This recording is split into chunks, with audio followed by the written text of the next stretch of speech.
بسم اللہ الرحمن الرحیم الحمد للہ رب العالمین والصلاة والسلام علی اشرف الانبیاء وسید المرسلین اما بعد۔ محترم سامعین عزیز مکرم، آج قیام اللیل کے اندر 12ویں سپارے کی تلاوت مکمل ہوئی ہے۔ 12ویں سپارے کا آغاز اللہ رب العالمین نے ان الفاظ کے ساتھ فرمایا ہے: وَمَا مِن دَابَّةٍ فِي الْأَرْضِ إِلَّا عَلَى اللَّهِ رِزْقُهَا۔ زمین کے اوپر جتنے بھی جاندار ہیں سب کا رازق اللہ سبحانہ و تعالی ہے، سب کا رزق اللہ کے ذمے ہے۔ اور اس سپارے کا اختتام اللہ رب العالمین نے فرمایا وَأَنَّ اللَّهَ لَا يَهْدِي كَيْدَ الْخَائِنِينَ، کہ دھوکے باز اور فراڈ کرنے والے اور مکر کرنے والے ان کو اللہ رب العالمین کبھی ہدایت نہیں دیتا۔ سچ اور عاجزی کے ساتھ جو زندگی گزارتا ہے اور اس بات کا یقین رکھتا ہے کہ میرا رزق اللہ کے اوپر ہے، رازق میرا اللہ ہے، دھوکہ نہیں کرتا کسی کے ساتھ، فراڈ نہیں کرتا کسی کے ساتھ، اور چالی نہیں چلتا، مکر و فریب نہیں کرتا، تو اللہ رب العالمین ایسے بندے سے خوش ہوتے ہیں۔ اور جو چالیں چلتا ہے، فراڈ کرتا ہے، دغا بازی کرتا ہے، امانت کی پاسداری نہیں کرتا، تو اللہ رب العالمین ایسی عمارتوں کو کبھی کھڑا نہیں رہنے دیتے تھے۔ اللہ رب العالمین ان کو ڈھا دیتے ہیں، مٹا دیتے ہیں، صفحہ ہستی سے ان کا نام و نشان ختم کر دیتے ہیں۔ اس سپارے میں اللہ رب العالمین نے بہت ساری ایسی قوموں کا ذکر فرمایا ہے کہ جن کو خالق و مالک نے نشان عبرت بنایا۔ سیدنا نوح علیہ السلام کی قوم ہے، سیدنا شعیب کی قوم ہے، صالح کی قوم ہے، اور ہود کی قوم ہے، خصوصاً ان کا ذکر ہے۔ ابراہیم علیہ السلام کی قوم کا ذکر بھی ہے۔ سیدنا نوح علیہ السلام کی قوم جو تھی 950 سال تبلیغ کی ہے، لیکن قوم کے بول کیا تھے؟ وہ آگے سے پھبدیاں کسا کرتے تھے، ما نراک الا بشرا مثلنا، تو ہمارے جیسا ہی تو ایک بندہ ہے، اس طرح کہتے تھے پیغمبر کو۔ ساتھ کیا کہتے ہیں؟ وَمَا نَرَاكَ اتَّبَعَكَ إِلَّا الَّذِينَ هُمْ أَرَاذِلُنَا بَادِيَ الرَّأْيِ، یہ تیرے ساتھ ایمان لانے والے لوگ کمی کمار ہیں، بالکل نچلے درجے کے اور لو لیول کے لوگ ہیں، جن کی رائے کوئی سنی نہیں جاتی، جو جن سے مشورہ نہیں لیا جاتا، بالکل سادے سے بندے ہیں، یہ تیرے ساتھ ایمان لے کے آئے ہیں۔ وَمَا نَرَا لَكُمْ عَلَيْنَا مِنْ فَضْلٍ، ہمیں تمہارے اوپر کوئی برتری تو نظر نہیں آتی، تمہارے اندر کیا خاص بات ہے جو ہم تمہاری بات مان لیں۔ قوم کے سردار اور وڈیرے قسم کے جو لوگ تھے وہ اس طرح کی باتیں کر رہے ہیں، کس کو؟ اللہ کے پیغمبر کو، جناب سیدنا نوح علیہ السلام کو۔ بل نظنکم کاذبین، بلکہ ہمیں تو لگتا ہے تم ہو ہی جھوٹے۔ پیغمبروں کو جھوٹا کہا گیا۔ پیغمبروں کا جواب پتہ ہے آگے سے کیا تھا؟ جب پیغمبر کو جھوٹا کہہ دیا گیا تو پیغمبروں نے پتہ کیا کہا؟ یا قومی لیس بی ضلالہ، تم پیغمبروں کو گمراہ کہا گیا، پاگل اور مجنون کہا گیا، لیکن جواب کیا دیا؟ کوئی اس کے اوپر ان کو تفصیلی جواب نہیں دیا، سادہ سا جواب دیا، اے میری قوم میں گمراہ نہیں ہوں، اے میری قوم میں پاگل نہیں ہوں، وَلَٰكِنِّي رَسُولٌ مِّن رَّبِّ الْعَالَمِينَ، میں جہانوں کے رب کی طرف سے رسول ہوں۔ کتنا سادہ جواب ہے، کتنا بالکل نارمل سا، کوئی جھگڑا نہیں کیا، کوئی اللہ سے یہ نہیں کہا کہ اللہ جی انہوں نے تو میری تکذیب کر دی ہے، اب کوئی نئی نشانی دکھائیں جس سے میرے اوپر ایمان لائیں۔ فرمایا ایمان تو دل لے کے آتا ہے، تمہارے دل تو مانتے ہیں، لیکن یہ تمہاری جھوٹی عزتیں، یہ تمہاری جھوٹی شہرتیں تمہیں تصدیق کرنے سے آڑے بنی ہوئی ہیں، تمہارے راستے میں رکاوٹ بنی ہوئی ہیں۔ تو میں تو اللہ کا رسول ہوں، مجھے کوئی پاگل پن نہیں ہے، میں کوئی دیوانہ اور مجنون نہیں ہوں۔ فَأْتِنَا بِمَا تَعِدُنَا إِن كُنتَ مِنَ الصَّادِقِينَ، اچھا اتنا ہی تو سچا ہے، اللہ کی طرف سے رسول ہے، تو جو وعدے کرتا ہے نا ہم سے عذاب آ جائے گا اور اس طرح ہو جائے گا، لے آ پھر، اگر تو سچا ہے، بار بار جو کہتا ہے لے آ اس کو۔ اللہ رب العالمین کا حکم آیا، سیدنا نوح علیہ السلام کی قوم نے جب ان کی بات کو نہ مانا تو اللہ رب العالمین نے فرمایا کہ اے نوح وَاصْنَعِ الْفُلْكَ بِأَعْيُنِنَا وَوَحْيِنَا، ہمارے حکم کے مطابق یہ کشتی کو تیار کیا جائے، وَلَا تُخَاطِبْنِي فِي الَّذِينَ ظَلَمُوا، اور ظالم لوگ آ کے آپ سے باتیں کریں گے لیکن آپ ان کے بارے میں میرے سے کوئی بات نہ کریں، اِنَّهُمْ مُغْرَقُونَ، ان کا انجام یہ ہے کہ میں نے ان سب کو غرق کرنے کا فیصلہ کر لیا ہے۔ وَيَصْنَعُ الْفُلْكَ، سیدنا نوح علیہ السلام کشتی کو تیار کر رہے ہیں۔ بہت بڑی کشتی تھی، 3 منزلہ کشتی تھی، ایک منزل میں انسانوں نے رہنا تھا جو ایمان لے کے آئے تھے، ان کے ساتھ 40 سے 50 لوگ تھے کتنے باقی سارے، اور اوپر والی منزل کے اندر پرندوں نے اور چرندوں نے رہنا تھا، اور اس سے اوپر والی منزل کے اندر درندوں نے اور جانوروں نے، خونخوار جو جانور تھے انہوں نے رہنا تھا۔ ایک ایک جوڑے کو اللہ رب العالمین نے فرمایا کہ ہر جانور، ہر پرندہ، ہر جو ہے وہ حشرات الارض میں سے ایک ایک جوڑے کو اس کشتی میں سوار کیا جائے۔ پتہ ہے کیوں؟ اس لیے کہ اس قوم سے اللہ ناراض اتنے ہوئے تھے کہ ساری زمین کے اوپر عذاب آنا تھا، پوری زمین کے اوپر اللہ رب العالمین نے سارے زمین کا جو پانی ہے اس کو فرمایا کہ نکلا، آسمان کے پانی کو حکم دیا کہ تو بھی پانی کو برسا، دونوں پانیوں کو ملا کے زمین پہ جتنی بھی چیزیں تھیں سب کو اللہ رب العالمین نے غرق فرما دیا، نیست و نابود فرما دیا۔ بچایا تو صرف ان کو، ان کشتی والوں کو جو سیدنا نوح کی کشتی میں سوار ہو گئے۔ کشتی کو تیار کر رہے ہیں، وَكُلَّمَا مَرَّ عَلَيْهِ مَلَأٌ مِّن قَوْمِهِ، قوم کے سردار اور بڑے لوگ جب گزرتے نا، سخروا منہ، تو مذاق کرتے، یہ کہاں پہ چلاؤ گے؟ یہ خشکی میں چلاؤ گے کشتی؟ یہ کیا بنا رہے ہو؟ یہاں پہ تو پینے کو پانی نہیں ملتا اور تم کشتیاں بنا رہے ہو۔ قَالَ إِن تَسْخَرُوا مِنَّا، اتنا کہا بس، آج تم ہم سے مذاق کر رہے ہو، فَإِنَّا نَسْخَرُ مِنْكُمْ كَمَا تَسْخَرُونَ، جب عذاب آئے گا پھر ہم تم سے مذاق کریں گے جس طرح تم ہم سے مذاق کر رہے ہو۔ فَسَوْفَ تَعْلَمُونَ، تمہیں ان قریب پتہ چلنے والا ہے، مَن يَأْتِيهِ عَذَابٌ يُخْزِيهِ، رسوا کن عذاب کس کے پاس آتا ہے۔ اللہ رب العالمین کا حکم ہوا، کشتی کے اوپر سوار ہو گئے ہیں۔ وَقَالَ ارْكَبُوا فِيهَا بسم اللہ مجریہا ومرساہا، سفر کی دعا آپ سب کو آتی ہے ماشاءاللہ۔ کیا دعا ہے سفر کی دعا جی سواری پہ بیٹھنے کی؟ سبحان الذی سخر لنا ھذا وما كنا له مقرنین وانا الی ربنا لمنقلبون۔ جب کبھی اللہ آپ کو موقع دیں، آپ کشتی پہ سوار ہیں، بحری بیڑے پہ سوار ہیں، تو پھر کیا دعا پڑھنی ہے؟ بسم اللہ مجریہا ومرساہا ان ربی لغفور رحیم۔ اس سفر میں یہ دعا ہے، بحری سفر کی دعا یہ ہے، اور بری سفر کی دعا وہ جو ابھی آپ نے سنائی ہے۔ سمندر کے اوپر یا پانی کے اوپر سفر کرنے کا موقع ملے تو یہ قرآنی دعا ہے، اللہ کے نام کے ساتھ ہی اس نے چلنا ہے اور اللہ کے نام کے ساتھ اس نے رکنا ہے، ہم تو اس کو اب روک نہیں سکتے۔ ان ربی لغفور الرحیم، بے شک میرا اللہ معاف فرمانے والا، رحم فرمانے والا ہے۔ وہی تجری بہم فی موج کالجبال، فرمایا کہ وہ کشتی ان کو لے کے سمندر کے اندر یوں چل رہی ہے جس طرح کوئی جودی پہاڑ ہوتا ہے۔ سمندر کے اندر وہ کشتی کیسے چل رہی ہے؟ جس طرح ایک بہت بڑا پہاڑ ہوتا ہے صحرا کے اندر۔ وَنَادَى نُوحٌ ابْنَهُ وَكَانَ فِي مَعْزِلٍ، نوح علیہ السلام نے اپنے نافرمان بیٹے کو آواز دی کہ آجا، تو بھی اس کشتی میں سوار ہو جا۔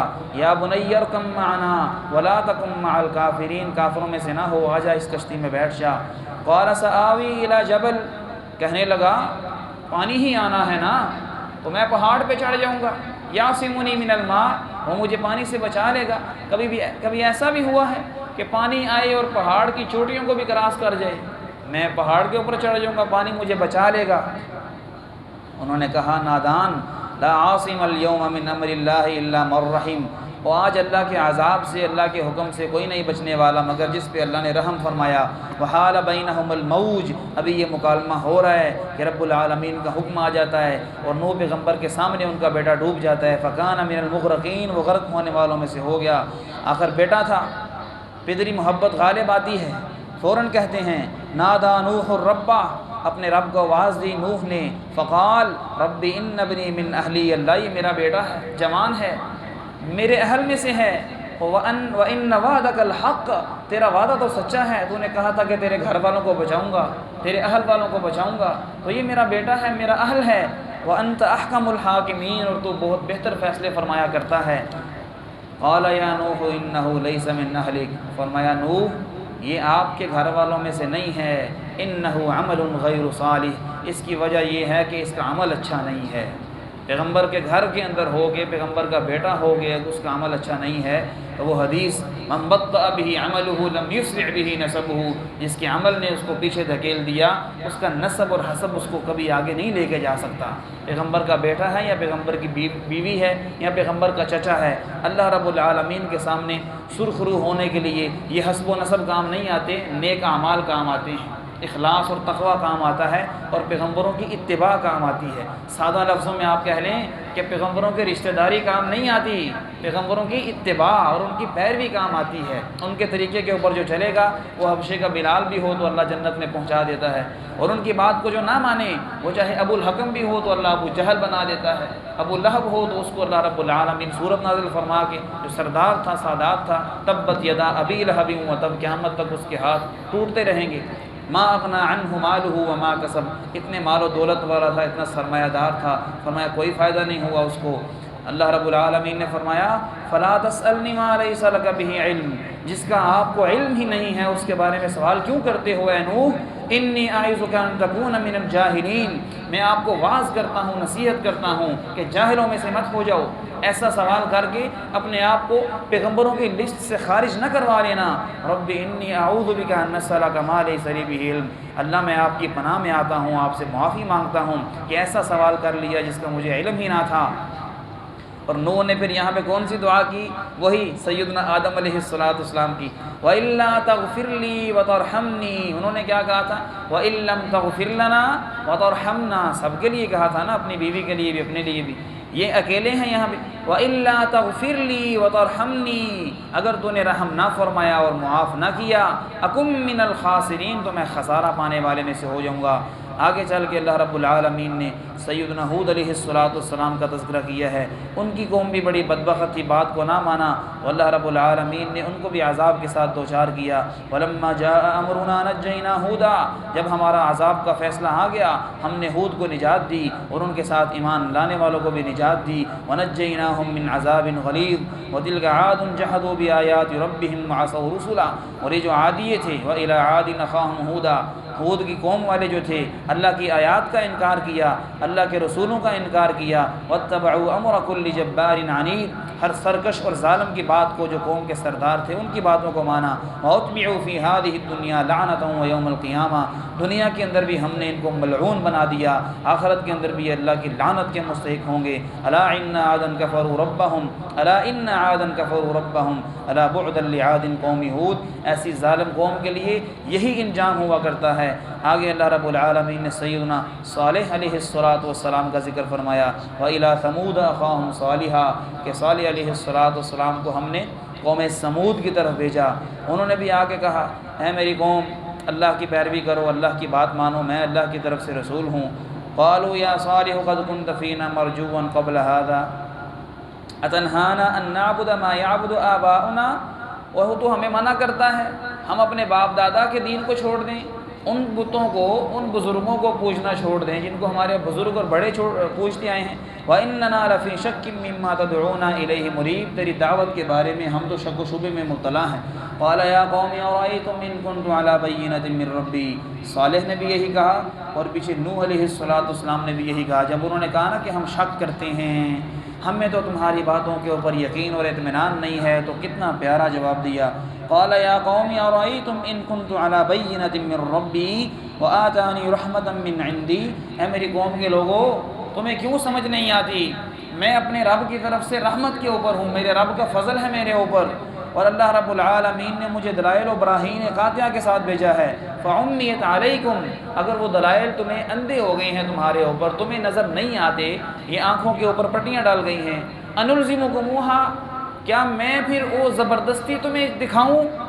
اس کا ترجمہ یہ بھی بنتا ہے، کیا ان دلائل کو، ان آیات کو، ان معجزات کو اللہ نے تمہیں نہیں سمجھانا چاہا تمہاری ضد کی وجہ سے، تو میں کیسے تمہارے آنکھوں کے اوپر یا سینوں کے اوپر اس کو چسپاں کر دوں، اس کو ڈال دوں، لگا دوں؟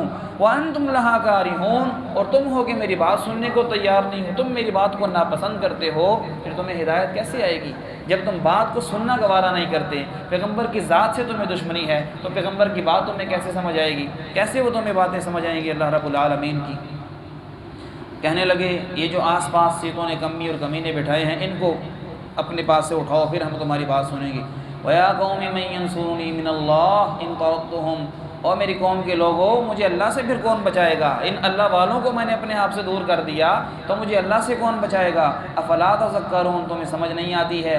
وَلَا أَقُولُ لَكُمْ عِندِي خَزَائِنُ اللَّهِ، انبیاء کا عقیدہ، ایک مسلمان کا عقیدہ بھی یہی ہونا چاہیے انبیاء کا عقیدہ کیا ہے؟ انبیاء نے کہا میرے پاس کوئی غیب کے خزانے تو نہیں ہیں، ولا اعلم الغیب، میں غیب کو بھی نہیں جانتا ہوں، ولا اقول انی ملک، نہ میں نے تمہیں یہ کہا ہے کہ میں فرشتہ ہوں، ولا اقول للذین تزدری اعینکم لن یؤتیہم اللہ خیرا، اور نہ ہی میں یہ کہتا ہوں کہ جن کو تمہاری نگاہیں بڑا حقیر سمجھ رہی ہیں ان لوگوں کو، میں یہ بھی نہیں کہتا کہ اللہ ان کو ہرگز خیر سے نہیں نوازے گا۔ اللہ اعلم بما فی انفسہم، تمہارے دلوں میں جو ہے وہ اللہ جانتا ہے، اگر میں نے ایسی کوئی بات کی انی اذا لمن الظالمین، تو میرا شمار تو ظالموں میں سے ہو جائے گا۔ آگے اللہ رب العالمین نے صالح علیہ السلام کا تذکرہ فرمایا، انہوں نے کہا وَيَا قَوْمِ هَٰذِهِ نَاقَةُ اللَّهِ لَكُمْ آيَةً فَذَرُوهَا تَأْكُلْ فِي أَرْضِ اللَّهِ وَلَا تَمَسُّوهَا بِسُوءٍ فَيَأْخُذَكُمْ عَذَابٌ قَرِيبٌ۔ صالح کی قوم ایمان نہ لاتی تھی، ان کو پیغمبر ماننے سے بالکل جو ہے نا وہ انکار کرتے تھے۔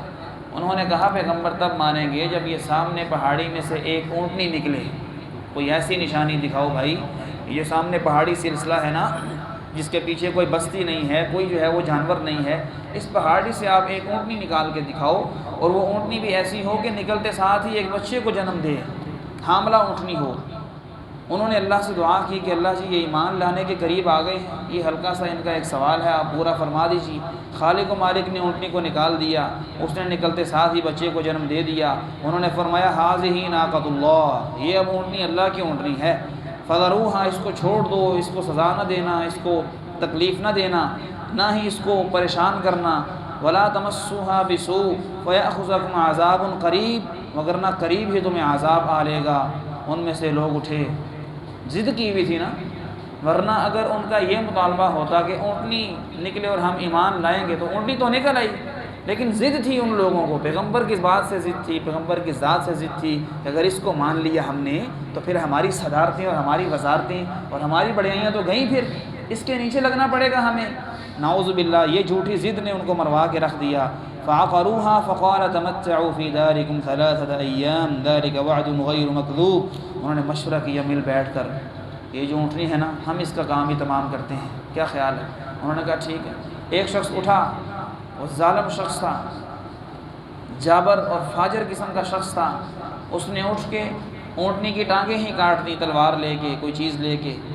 اللہ رب العالمین نے فرمایا فعقروها فقال تمتعوا في داركم 3 أيام، کتنے لوگوں نے اس کی ٹانگیں کاٹی تھیں؟ ایک شخص نے۔ اذ انبعث اشقاها، جب قوم کا سب سے بدبخت شخص اٹھا اور اس نے اونٹنی کی کونچیں کاٹ دی۔ فعقروها اذ انبعث اشقاها، آگے کیا ہے؟ فقال لهم رسول الله ناقۃ اللہ وسقیاها فکذبوه فعقروها فدمدم، اللہ رب العالمین کی طرف سے ایسا عذاب آیا، فدمدم علیہم ربہم بذنبہم فسواها، کہ خالق و مالک نے ان کو بالکل ہموار اور چٹیل میدان کی طرح ان کے گھروں کو بنا کے رکھ دیا۔ یوں معلوم ہوتا تھا کہ سال ہر سال سے یہاں پہ کوئی قوم بستی ہی نہیں ہے، اور ان کو تکبر تھا، ضد تھا اپنی قوت کے اوپر، طاقت کے اوپر، ایک پیغمبر کی بات کو نہیں مانتے۔ ایک شخص نے کونچیں کاٹی ہیں، اللہ رب العالمین نے فرمایا کہ ان سب نے کونچیں کاٹی ہیں۔ معلوم یہ ہوا کہ ظالم شخص کی جو حمایت کرنے والا ہوتا ہے نا، ظالم شخص کا ساتھ دینے والا ہوتا ہے، وہ بھی ظلم میں بالکل برابر کا شریک ہوتا ہے۔ لہٰذا کبھی ظالم کا ساتھ نہ دیجیے، کبھی ظالم کے ساتھ ہاں میں ہاں مت ملائیے، بلکہ اس کے خلاف آپ گواہی دیں، مظلوم کا ساتھ دیں، ظالم کا ساتھ نہیں دینا، ورنہ جتنا ظالم کو گناہ ہوگا اتنا ہی اس کو ساتھ دیں، اس کا ساتھ دینے والے کو گناہ ہوگا۔ خالق و مالک ہمیں ان سے، ایسی باتوں سے اور ایسے افعال سے پرہیز کرنے کی توفیق عطا فرمائی۔ ان قصوں میں یہی تو سبق ہیں، یہی تو عبرتیں ہیں۔ سیدنا ابراہیم علیہ السلام کی بات آئی، فرشتے آئے ان کے پاس، آ کر خوشخبری دی کہ آپ کو اللہ نے اولاد دینی ہے۔ فلما رأى أيديهم لا تصل إليه نكرهم وأوجس منهم خيفة، وہ ان کو مہمان سمجھ کے ان کے لیے کھانے کا اہتمام کر رہے ہیں، کھانا لے آئے ہیں، کھانا نہیں کھایا۔ انہوں نے کہا کیا بات ہے، آپ کھانا نہیں کھاتے؟ یہ تازہ بھنا ہوا بچڑا آپ کے لیے روسٹ کر کے لایا ہوں، آپ کھانا نہیں کھاتے ہیں؟ انہوں نے کہا ہم تو اللہ کے فرشتے ہیں، ہم کھانا مانا نہیں کھاتے، ہم تو آپ کے لیے خوشخبری لے کے آئے ہیں۔ جو آپ کی دن رات کی صبح و شام کی دعائیں تھیں نا کہ اللہ آپ کو نیک اور صالح بیٹا دے، وہ اللہ نے قبول فرما لیا ہے، اور اللہ رب العالمین نے ہمیں اس کا پیغام دے کے آپ کے پاس بھیجا ہے۔ فبشرناها باسحاق، آپ کو اسحاق بیٹے کی خوشخبری ہے۔ ومن وراء اسحاق یعقوب، اور اسحاق کے بعد ایک اور بیٹا یعقوب بھی اللہ دیں گے، پوتا، اس کو بھی اللہ نبی بنائیں گے۔ بیوی پاس کھڑی ہے، یا ویلتا الد وانا عجوز وہذا بعلی شیخا، یہ میرا شوہر بوڑھا ہو چکا ہے، اس کی ہڈیاں بالکل بوسیدہ ہو چکی ہیں، اور میں ہوں کہ میں بانجھ ہو چکی ہوں، کیسے اللہ اولاد دے گا؟ جو ظاہری اسباب تھے ان کو ڈسکس کرنے لگے۔ ان ھذا لشیء عجیب، یہ تو بڑی عجیب سی بات ہے۔ فرشتے کہنے لگے اتعجبین من امر اللہ، وہ اللہ کے حکم پہ تعجب کرتی ہو؟ اولاد کون دیتا ہے؟ اللہ دیتا ہے۔ وسائل کس نے بنائے ہیں؟ اللہ نے بنائے ہیں۔ وسائل کے بغیر دینا چاہ رہا ہے، کون دینا چاہ رہا ہے؟ اللہ دینا چاہ رہا ہے، تو اللہ کے حکم پہ کس بات کا تعجب ہے؟ رحمت اللہ وبرکاتہ علیکم اہل البیت، اے ابراہیم کے گھر والو، آسمان کے اوپر بھی ہم نے یہ باتیں دیکھ رکھی ہیں، اللہ کی رحمتیں بڑی ہیں تمہارے اوپر، اللہ کی برکات ہی بڑی ہیں ابراہیم کے صبر کی وجہ سے تمہارے اوپر۔ انہ حمید مجید، اللہ تو بڑا تعریف والا اور بڑی عنایت والا ہے۔ اللہ رب العالمین نے سیدنا ابراہیم علیہ السلام کو بڑھاپے میں اولاد عطا فرمائی۔ خالق و مالک آج بھی جو بے اولاد ہیں ان کو نیک اور صالح اور نرینہ اولاد عطا فرمائے، جو با اولاد ہیں ان کی اولادوں کو اللہ رب العالمین آنکھوں کی ٹھنڈک بنائے، دلوں کا سکون بنائے، صدقہ جاریہ بنائے ان کو۔ آگے سیدنا لوط علیہ السلام کا تذکرہ ہے، اور یہ اس آدھے سپارے کا آخری تذکرہ ہے۔ ان کی قوم کے اندر جو برائی تھی کہ وہ عورتوں کو چھوڑ کے مردوں کے ساتھ اپنی خواہش کو پورا کیا کرتے تھے، اللہ رب العالمین نے ان کو پیغمبر کے ذریعے سے سمجھایا، تو انہوں نے کہا ہم اس سے باز نہیں آنے والے، آپ ہمیں فضول کی یہ باتیں نہ سمجھایا کریں۔ پیغمبر علیہ السلام کو جھٹلا دیا۔ فرشتوں کو اللہ رب العالمین نے خوبصورت نوجوان دوشیزہ جو لڑکے ہوتے ہیں ان کی شکلیں دے کے بھیجا۔ اچھا، فرشتے آئے ہیں، ادھر سے قوم والے بھاگ کے سیدنا نوح کے دروازے کے سامنے آ گئے اپنی خواہش کو پورا کرنے کے لیے۔ قال یا قوم ہؤلاء بناتی، سیدنا نوح نے کہا کہ یہ جو قوم کی بیٹیاں ہیں ان کے ساتھ نکاح کر کے اپنے معاملات کو آپ کلیئر کرو، کیا آپ میرے مہمانوں کے سامنے مجھے رسوا کر رہے ہو؟ ولا تخزونی فی ضیفی، یہ میرے مہمان ہیں۔ اچھا، ان کو نہیں پتہ تھا کہ یہ فرشتے ہیں، پیغمبر کو نہیں غیب کا پتہ کہ یہ فرشتے ہیں، یہ اللہ کا عذاب لے کے آئے ہیں، یہ ان کو سزا دینے کے لیے آئے ہیں۔ ولا تخزونی فی ضیفی، میرے مہمانوں میں مجھے رسوا تو نہ کرو۔ الیس منکم رجل الرشید، کیا تم میں سے کوئی سیاںا بندہ نہیں ہے؟ رشید کا مطلب کیا ہوتا ہے؟ سیاںا، سمجھدار بندہ، عقل والا بندہ، کوئی سمجھائے یہ میرے مہمانوں کے سامنے تو نہ میرے ساتھ ایسا معاملہ کرو۔ کس طرح ان کی منتیں اور سمائشتیں کر رہے ہیں، اتنا نہیں پتہ کہ یہ ان کو عذاب دینے کے لیے آئے ہیں۔ تو پیغمبر کو غیب نہیں پتہ تو کسی اور بندے کو غیب ہو سکتا ہے، پھر کسی امتی کو غیب ہو سکتا ہے؟ یہ باتیں اللہ سمجھنے کی توفیق عطا فرمائے، اور یہ تبھی سمجھ آئیں گے نا جب قرآن پڑھا جائے گا، قرآن پاک کا ترجمہ پڑھا جائے گا، ورنہ تو قصے کہانیاں اتنے ہیں کہ اللہ معاف فرمائے، اللہ ہدایت عطا فرمائے۔ قالوا لقد علمت ما لنا في بناتك من حق وانك لتعلم ما نريد، آپ کو پتہ تو ہے کہ ہمیں ان خواتین کے اندر کوئی دلچسپی نہیں ہے، اور ہم جو ارادہ رکھتے ہیں وہ بھی آپ جانتے ہیں۔ قال لو ان لي بكم قوة، مزید اپنی جو ہے نا وہ کم گوئی کا اور اپنی بے سر و سامانی کا اظہار کیا، ہائے کاش میرے پاس طاقت ہوتی تو میں تمہیں بتاتا کہ میرے مہمانوں میں مجھے کیسے رسوا کرتے ہو۔ قالوا یا لوط انا رسل ربک، انہوں نے کہا اے لوط ہم آپ کے رب کے رسول ہیں، رسول بمانا پیغام لے کے آنے والے، فرشتے ہیں، ہم اللہ کی طرف سے آئے ہیں۔ لن يصلوا الیک، یہ ہرگز آپ کی طرف نہیں آ سکتے۔ فاسر باہلک بقطع من اللیل، حکم ربانی یہ ہے آپ آج رات ہی اپنے گھر والوں کو لے کر راتوں رات اس بستی سے نکل جائیے۔ ولا يلتفت منکم احد، کوئی ایک بھی تم میں سے پیچھے مڑ کر نہ دیکھے، عذاب بڑا سخت قسم کا ہونے والا ہے۔ الا امرأتک، آپ کی بیوی جو ہے اس کو بھی چھوڑ کے جانا ہے، اس نے بھی چونکہ خیانت کی ہے، پیغمبروں کی جو غیب کی باتیں تھیں وہ قوم کو بتلا دی ہیں۔ انہ مصیبها ما اصابہم، اس کو بھی وہی عذاب پہنچے گا جو ان کو پہنچے گا۔ ان موعدہم الصبح، اور ان کے وعدے کا وقت جو یہ کہتے تھے نا کہ لے آؤ، جو تم وعدہ کرتے تھے کب آئے گا وعدہ بتا دو، ان کے وعدے کا وقت صبح کا ہے، صبح ان کو وہ عذاب آئے گا۔ الیس الصبح بقریب، اور صبح بڑی قریب ہے، بڑی جلد وہ صبح عذاب کی آنے والی ہے۔ اس انداز میں اللہ رب العالمین نے ان کو عذاب کی نوید سنائی، اور ان کو زمین سے ایسے اٹھایا گیا، بادلوں سے ہوتے ہوئے آسمان کی بلندیوں پہ لے جایا گیا۔ فلما جاء امرنا، جب ہمارا حکم آ گیا، جعلنا عالیہا سافلہا، ہم نے ان کے اوپر والے حصے کو نیچے کر دیا۔ وامطرنا علیہا حجارہ، پہلے ہی بندہ اوندا منہ ہو جاتا ہے کیا کیفیت ہوتی ہے جب بندے کو اٹھا کے ایسے الٹا لٹکایا جائے، آسمان پہ لے جا کے ایسے الٹا لٹکا کے پھینکا گیا ہے۔ وَأَمْطَرْنَا عَلَيْهَا حِجَارًا، اور اوپر سے ہم نے نوکدار اور پتھروں کے اوپر نام لکھا ہوا ہے، یہ پتھر اس شخص کو لگے گا، یہ پتھر اس بدبخت کو لگے گا۔ نوکدار پتھروں کی بارش فرمائی۔ سَافِلَهَا وَأَمْطَرْنَا عَلَيْهَا حِجَارًا حِجَارَةً مِّن سِجِّيلٍ مَّنضُودٍ، نوکدار پتھر تھے جن کے اوپر ظالموں کے نام لکھے ہوئے تھے۔ مُسَوَّمَةً عِندَ رَبِّكَ، آپ کے رب کی یہ عذاب کی نشانیاں ہیں۔ وما ہی من الظالمین ببعید، اور ظالموں سے یہ عذاب دور نہیں ہے، جو بھی ظلم کرے گا اس عذاب کے ساتھ دوچار ہوگا۔ آگے سیدنا شعیب علیہ السلام کا تذکرہ بھی ہے، اور سیدنا موسیٰ اور ہارون کا تذکرہ بھی ہے، اس کو انشاءاللہ تعالی میں کل کے درس میں آپ کے سامنے رکھوں گا۔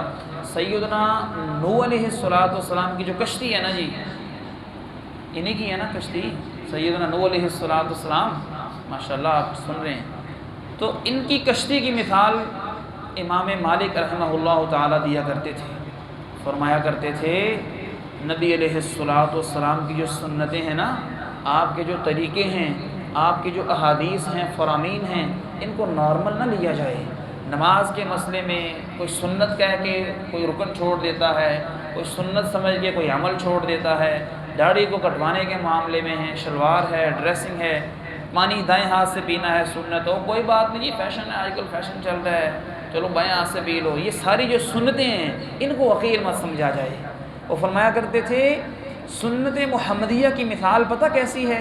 نوح کی کشتی کی مثال جیسی ہے۔ نوح کی کشتی میں دیکھو اس کا بیٹا سوار نہیں ہوا تو بچ گیا، تو جو محمد کریم کی سنت پہ عمل نہیں کرے گا، آپ کی سنت کا تارک ہوگا، وہ بھی نہیں بچ سکتا۔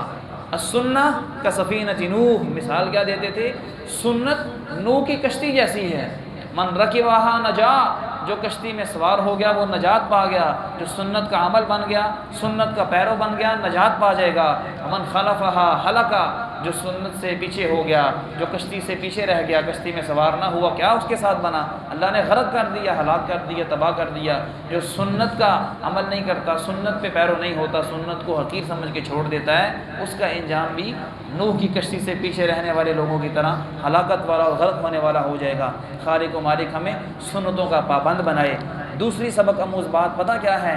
بڑے لوگوں سے آپ نے سنا ہوگا کہ جی زمین و آسمان کو اللہ رب العالمین نے فلاں شخص کے لیے بنایا۔ جو حضرت علی کے بارے میں غلط کرتے ہیں وہ کہتے ہیں جی حضرت علی کے لیے ساری کائنات بنی ہے۔ کچھ لوگ کہتے ہیں ساری زمین و آسمان کو، فرشتوں کو، انسانوں کو اللہ رب العالمین نے نا نبی پاک علیہ السلام کے واسطے بنایا ہے۔ کیسے وہ شعر بھی بنے ہوئے، مجھے تو وہ شعر یاد نہیں ہے، زمین بنائی تیرے واسطے، تے آسمان بنائی تیرے واسطے ہیں۔ تو یہ قرآن تو کوئی پڑھے، قرآن کیا کہتا ہے؟ سورہ ہود ہے، آیت نمبر 7 ہے، یہ آیت یاد رکھیے گا ساری زندگی کے لیے۔ سورہ ہود ہے، آیت نمبر کیا ہے؟ 7 نمبر آیت۔ اللہ رب العالمین فرماتے ہیں وَهُوَ الَّذِي خَلَقَ السَّمَاوَاتِ وَالْأَرْضَ، اللہ وہ ہے جس نے زمین و آسمان کو تخلیق فرمایا، فی 6 ایام، 6 دنوں میں، وَكَانَ عَرْشُهُ عَلَى الْمَاءِ، اور اس کا عرش جو ہے وہ پانی کے اوپر ہوا کرتا تھا۔ کیوں بنایا؟ لِيَبْلُوَكُمْ أَيُّكُمْ أَحْسَنُ عَمَلًا، یہ ہے زمین و آسمان کی تخلیق کا مقصد۔ زمین و آسمان کو کیوں بنایا ہے؟ تاکہ اللہ تمہاری آزمائش کرے، تمہارا امتحان لے، تم میں سے کون ہے زیادہ اچھے اعمال کرنے والا، زیادہ بہتر اعمال کرنے والا۔ زمین و آسمان کی تخلیق کا مقصد یہ ہے۔ میری اور آپ کی تخلیق کا مقصد کیا ہے؟ الذی خلق الموت والحیات لیبلوکم ایکم احسن عملا، ادھر بھی مقصد یہی ہے۔ مجھے اور آپ کو زندگی دینے کا مقصد بھی کیا ہے؟ تاکہ دیکھا جائے امتحان میں کامیاب کون ہوتا ہے۔ یہ امتحان گاہ ہے، یہاں پہ ہم جو بھی کر رہے ہیں یہ نتیجہ نہیں نکل رہا ہے۔ یہاں پہ کوئی دنیا میں اگر ناکام ہو جاتا ہے، اس کا کاروبار فلاپ ہو جاتا ہے، اس کے بچے فوت ہو جاتے ہیں، وہ خود فوت ہو جاتا ہے جوانی کے اندر ہی، ناکام نہیں ہوا۔ اگر نیک تھا، صالح تھا، تو کامیابی اس کو جا کے ملے گی کس صورت میں؟ من یصرف عنہ یومئذ فقد رحمہ، جس کو اس دن عذاب سے بچا لیا گیا نا، اصل میں وہ ہے اللہ کی رحمت کا مستحق۔ وذالک هو الفوز المبین، اور یہ ہے سب سے بڑی کامیابی، یہ ہے سب سے بڑی کامیابی جس کو عذاب سے بچا لیا گیا۔ تو زمین و آسمان کی تخلیق کا مقصد کیا ہے جی؟ نہیں سمجھ آیا آپ کو؟ دوبارہ دہراتا ہوں، زمین و آسمان کی تخلیق کا مقصد ہے، اللہ رب العالمین نے اس کو امتحان گاہ بنایا ہے، یہ لوگوں کی آزمائش کا سلسلہ ہے۔ جو نیک اعمال کرے گا وہ جنت میں جائے گا، جو پیغمبر کی بات مانے گا وہ جنت میں جائے گا، جو پیغمبر کو اللہ سے بھی آگے پہنچا دے گا یا اللہ کی صفات پیغمبر میں ڈال دے گا وہ تو شرک کر لے گا، چاہے محبت میں کرے چاہے نادانی میں کرے، جیسے بھی کرے۔ اچھا، عیسائیوں نے جو عیسیٰ کو اللہ کا بیٹا بنایا وہ عیسیٰ کی نفرت میں آگے کیا تھا، عیسیٰ سے محبت کرتے ہوئے کیا تھا نا۔ تو آج بھی امت محمدیہ کے اندر صلی اللہ علیہ وآلہ وسلم جو جناب نبی محترم صلی اللہ علیہ وسلم کو اللہ کی صفات دیتا ہے یا ایسی باتیں ان کے بارے میں کرتا ہے جو اللہ نے نہیں بتلائی ہیں، اور پھر کہنے پہ سمجھانے پہ کیا کہتا ہے، جی جن کے لیے کائنات بنی ہے آپ ان کی حد بیان کرتے ہیں، نبی پاک کی شانوں کی کوئی حد نہیں ہے، آپ علیہ الصلاۃ والسلام کی وہ حدیث کہاں جائے گی، آپ کے وہ فرامین کہاں پہ جائیں گے؟ ایک شخص نے آپ کو آگے سجدہ کیا ہے، آپ نے اس کو اٹھا دیا، پرے کر دیا دونوں ہاتھوں سے اور فرمایا یہ کیا سجدہ کر رہے ہو مجھے؟ اس نے کہا کہ میں کیسر گیا ہوں، یمن گیا ہوں، روم گیا ہوں، وہاں پہ جو کافر بادشاہ ہیں ان کے ماننے والے ان کو سجدے کرتے ہیں، آپ تو اللہ کے رسول ہیں، فرشتہ آپ کے اوپر آتا ہے، قرآن آپ کے اوپر آتا ہے، رب کی رحمت آپ کے شامل حال ہے، تو آپ تو زیادہ مستحق ہیں۔ آپ نے فرمایا سجدہ نہیں کرنا، سجدہ صرف اور صرف ہوگا تو کس ذات کو ہوگا؟ اللہ رب العالمین کو ہوگا۔ اگر میں اللہ کے علاوہ کسی اور کو سجدے کا حکم دیتا تو میں عورت کو حکم دیتا کہ اپنے خاوند کو سجدہ کرے، خواتین سن رہی ہیں، عورت کو حکم دیتا کہ اپنے خاوند کو سجدہ کرے، یعنی اتنی اس کے حقوق ہیں خاوند کے عورت کے اوپر، بیوی کے اوپر، کہ وہ سجدے کا مستحق تھا۔ لیکن شریعت اسلامیہ کے اندر، شریعت محمدیہ کے اندر چونکہ اللہ کے علاوہ سجدہ جائز نہیں ہے۔ دوسری وہ حدیث، ایک شخص نے آ کے کہہ دیا پیار میں، محبت میں، ما شاء اللہ و شئت، اس کا اردو ترجمہ پتہ کیا بنتا ہے؟ رب جانے دے رسول جانے۔ کچھ لوگ کہہ دیتے ہیں نا، کچھ زیادہ ہی بادشاہ قسم کے ہوتے ہیں، کیا ان کو بندہ آپ کے بیچاروں کو کہتے ہیں رب جانے تھے حسین جانے، فلانا جانے تھے ٹمکانا جانے۔ اور بھائی اللہ کے علاوہ کوئی کچھ نہیں جانتا ہے، ٹھیک ہے؟ اللہ کے علاوہ کوئی کچھ نہیں جانتا ہے، قرآن پاک کی یہ تعلیمات ہیں۔ اس نے کہا ما شاء اللہ و شئت، جیسے اللہ چاہیں اور آپ چاہیں۔ آپ نے فرمایا لا، نہیں ایسا نہیں کہنا، بلکہ تو کہہ ما شاء اللہ وحدہ، جیسے اللہ اکیلا چاہے۔ اتنے لفظ کہنے سے آپ نے فرمایا کہ تم مجھے اللہ کا شریک بنا دے گا، اتجعلنی للہ ندا، تو مجھے اللہ کا شریک بنانا چاہتا ہے؟ نہ مشرک کو اللہ نے معاف کرنا ہے، نہ شریک کی معافی ہونی ہے، جس کو شریک بنایا ہے نا اللہ نے اس کو بھی پوچھ لینا ہے۔ یاد ہے آپ کو سیدنا عیسیٰ کے بارے میں جو میں نے آپ کو بتلایا تھا کہ قیامت کو اللہ عیسیٰ کو کھڑا کر لے گا، عیسیٰ کی ماں کو کھڑا کر لے گا، کہ کیوں ایسا ہوا؟ تم نے دعوت نہیں پہنچائی، لوگوں کو نہیں بتلایا۔ تو خالق و مالک یہ توحید کا نقطہ آغاز ہمیں سمجھنے کی توفیق عطا فرمائے، اور اللہ رب العالمین ہمارے اوپر اپنی رحمت فرمائے۔ وآخر دعوانا ان الحمد للہ رب العالمین۔ بارک اللہ فیکم۔